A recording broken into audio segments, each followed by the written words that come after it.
Ils te trouvent distant, et ils croient comprendre. Ils disent, tu t'éloignes. Ils traduisent, tu ne m'aimes pas. Ils concluent, tu t'en fiches. Mais écoute bien. Ce qu'ils lisent comme une absence n'est pas toujours une absence. Parfois, c'est une défense. Parfois, c'est une saturation. Parfois, c'est un cerveau qui n'entre pas dans la scène au même tempo que les autres. Et si, au fond, ta distance n'était pas le contraire du lien, mais la façon exacte dont ton lien tente de survivre? Reste avec moi jusqu'au bout, parce qu'à la fin je vais te donner des phrases précises, simples, que tu peux dire mot pour mot à quelqu'un que tu aimes, pour qu'il arrête de te prendre pour un bloc de glace. Tu vois, il y a un piège. Les gens ne réagissent pas à toi. Ils réagissent à ce qu'ils imaginent de toi. Ils ne voient pas ton intérieur. Ils voient ton extérieur. Et ton extérieur devient un signifiant. Un signe. Une preuve. Tu ne réponds pas vite, il s'en fout. Tu ne viens pas à la soirée, il me rejette. Tu souris moins, il me punit. Alors qu'en réalité, tu n'es pas en train de punir. Tu es en train de te réguler. Tu n'es pas distant. Tu es en train de reprendre de l'air. Et là, première vérité, tu peux être silencieux et pourtant habité. Tu peux être absent du spectacle et pourtant présent dans le lien. Mais l'autre personne veut du visible. Il veut du lisible. Il veut un message qui prouve.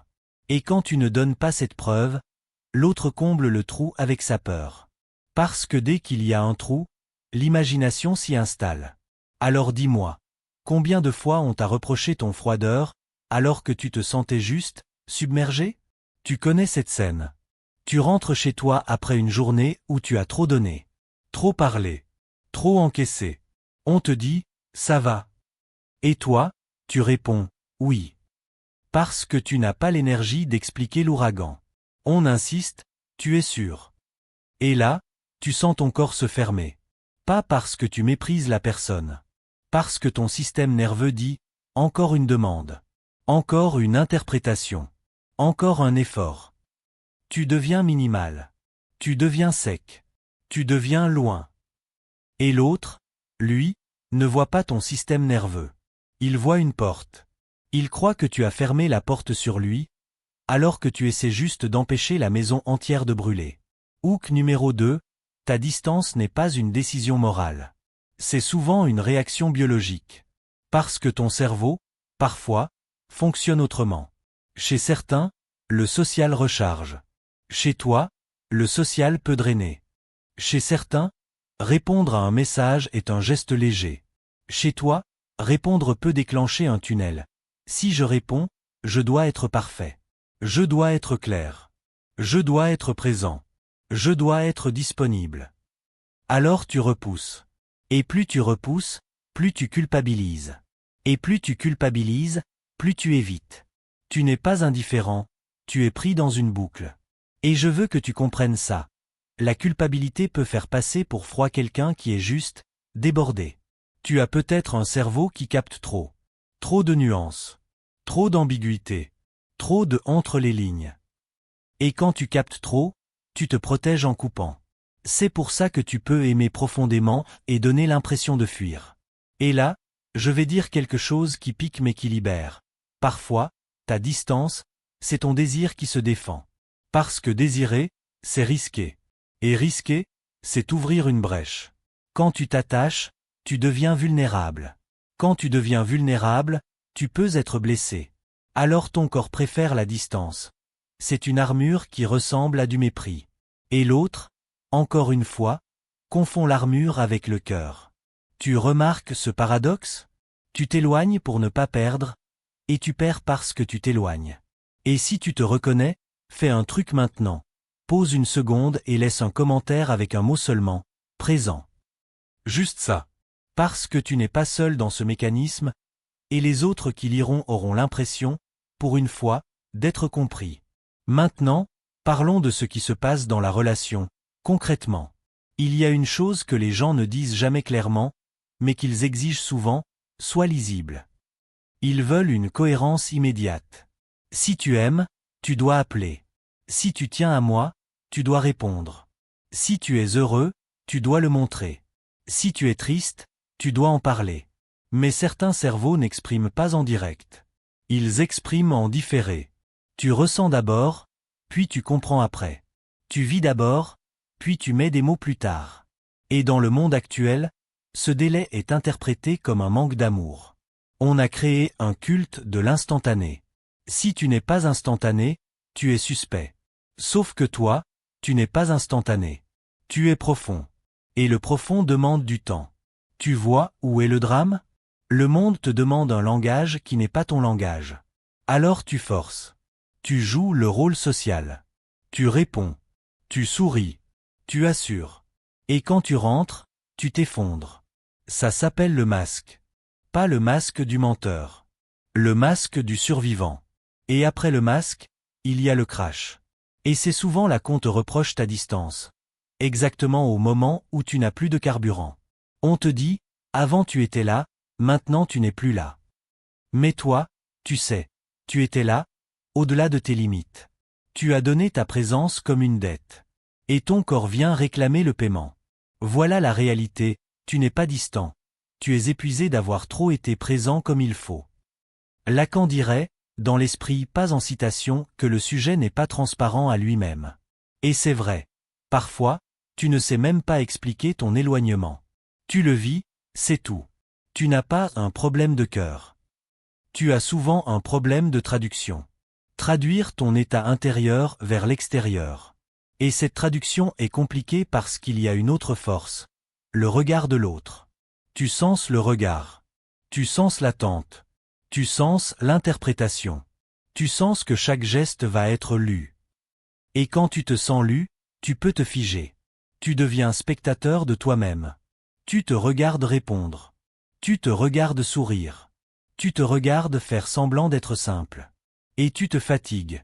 Et là, troisième hook, plus tu veux être compris, plus tu risques de te taire, parce que tu as peur d'être mal compris. Ça te ressemble? Tu as peut-être aussi ce truc. Tu te retiens de parler parce que tu sais que si tu commences, tu vas trop dire. Tu vas ouvrir le barrage. Tu vas pleurer, ou t'énerver, ou t'expliquer pendant 1 heure. Alors tu choisis le silence. Et l'autre entend, je m'en fous. Alors que toi, tu entends, si je parle, je perds le contrôle. Tu n'es pas distant. Tu es prudent. Maintenant, je vais te parler d'un autre niveau. L'attachement. Il y a des gens qui, dès que le lien devient sérieux, sentent une alarme. Pas parce qu'ils ne veulent pas aimer. Parce que l'amour réactive une vieille équation. Si je m'attache, je souffre. Alors ils prennent de l'avance sur la souffrance. Ils fuient avant d'être quittés. Ils se refroidissent avant d'être brûlés. Et la pire partie, c'est que souvent ils ne le font pas consciemment. Ils se disent juste, j'ai besoin d'espace. Et c'est vrai. Mais derrière j'ai besoin d'espace, il y a parfois, j'ai peur d'être trop dépendant. Ou, j'ai peur que tu vois mon manque. Parce que le manque, c'est le point sensible. Tu sais ce que c'est, ce manque? C'est ce sentiment que quoi que tu fasses, ce ne sera jamais assez. Alors tu préfères ne pas trop commencer, pour ne pas échouer. Et quand on te demande, pourquoi tu es comme ça, tu n'as pas de réponse propre, parce que ton corps répond à ta place. Je veux que tu retiennes cette phrase. Ce n'est pas parce que tu ne parles pas que tu n'éprouves rien.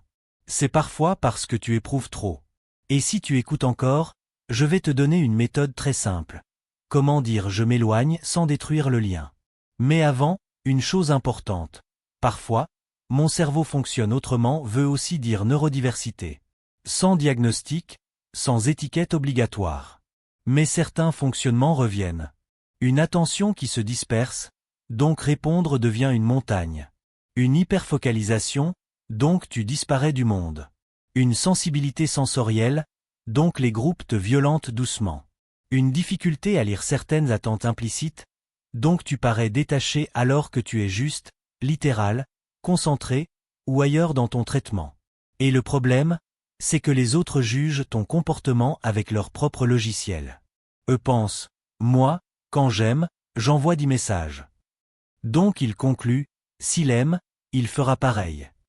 Mais aimer n'a pas une seule grammaire. Toi, ton amour peut ressembler à réparer quelque chose, être fiable, rester quand ça va mal, penser à l'autre sans le dire, protéger le calme, éviter le conflit. Et pourtant, ça ne se voit pas. Alors l'autre demande du visible, et toi, tu donnes du réel, mais silencieux. C'est là que naît le malentendu. Et ce malentendu peut te détruire parce que tu finis par croire que tu es défectueux. Non. Tu es différent. Et tu as besoin d'un pont. Et ce pont, c'est la parole. Pas la grande confession dramatique. La parole courte, régulière, claire. Maintenant, je te donne un mini-test. Quand quelqu'un te dit « tu es distant », qu'est-ce que tu ressens d'abord? Si tu ressens de la colère, souvent, tu te sens injustement accusé. Si tu ressens de la honte, souvent, tu te sens pas assez. Si tu ressens de la panique, souvent, tu as peur de perdre la relation. Si tu ressens du vide, souvent, tu es déjà en mode dissociation, en mode freeze. Dans tous les cas, la distance n'est pas contre l'autre. Elle est pour te sauver. Et maintenant, ce que personne n'ose te dire. Même si ta distance est une défense, elle a un prix. Le prix, c'est que l'autre souffre réellement. Et parfois, ce n'est pas sa paranoïa. C'est sa réalité affective. Donc l'objectif n'est pas de te forcer à être quelqu'un d'autre. L'objectif, c'est de rendre ton fonctionnement lisible, sans te trahir. Tu n'as pas à devenir quelqu'un qui parle tout le temps. Tu as à devenir quelqu'un qui signale. Le signal, c'est la clé. Parce que ce qui tue les liens, ce n'est pas le besoin d'espace. C'est l'absence d'explication. Je te donne des phrases. Des phrases simples. Des phrases qui sauvent. Tu peux dire « Je tiens à toi, mais quand je suis saturé, je me ferme. Ce n'est pas contre toi. J'ai besoin d'un moment pour me remettre. » Ou « Si je réponds lentement, ce n'est pas du désintérêt. C'est que j'ai besoin de calme pour formuler. » Ou « Je peux t'aimer et avoir besoin de solitude. Mon silence, c'est une recharge, pas un rejet. » Ou encore « Et celle-là est puissante. Quand tu interprètes mon silence comme une attaque, je me ferme encore plus. Aide-moi en me posant une question simple plutôt qu'en concluant. » Tu vois ce que ces phrases font? Elles retirent à l'autre le pouvoir de remplir le trou avec la peur. Elles encadrent le manque. Parce que oui, il y aura toujours un manque. Dans toute relation, il y a un espace que l'autre ne peut pas combler. Mais on peut arrêter de transformer cet espace en tribunal. Et maintenant, une technique encore plus précise, le contrat de présence. C'est une phrase que tu établis une fois, calmement, quand tout va bien. Si un jour je deviens silencieux, ne le lis pas comme une rupture. Je te dirai, j'ai besoin de 24 heures. Et après, je reviens. Tu promets un retour. Pas une disponibilité totale. Tu vois la différence? Tu ne promets pas d'être parfait. Tu promets d'être fiable. Et la fiabilité apaise l'autre. Et toi, elle te protège. Parce que tu n'es plus obligé de disparaître sans trace. Tu disparais avec une balise. Et ça change tout.